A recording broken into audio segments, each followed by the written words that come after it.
नमस्कार, सत्यदर्शन न्यूज मध्ये आपले स्वागत आहे। मी पायल शहा। एक नजर टाकूया आजच्या ठळक घडामोडीवर। तानाजी सावंत नको ते बोलून गेले आणि आता मीडियाशी बोलणं टाळलं।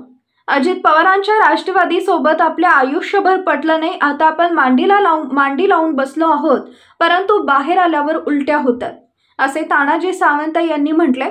तानाजी सावंत यांनी भर सभेत राष्ट्रवादीबाबत केलेल्या या वक्तव्यामुळे त्यांच्या संदर्भात राष्ट्रवादीच्या नेत्यांनी आक्रमक पवित्रा घेतलाय।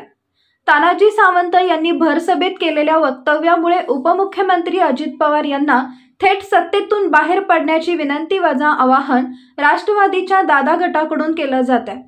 यानंतर तानाजी सावंत धाराशिवच्या वाशी तालुक्यातील सारोळा मांडवा इथं असता माध्यमांच्या प्रतिनिधींनी त्यांच्याशी संवाद साधण्याचा प्रयत्न केला, मात्र तानाजी सावंत यांनी बोलणं टाळल्याचं पाहायला मिळालं।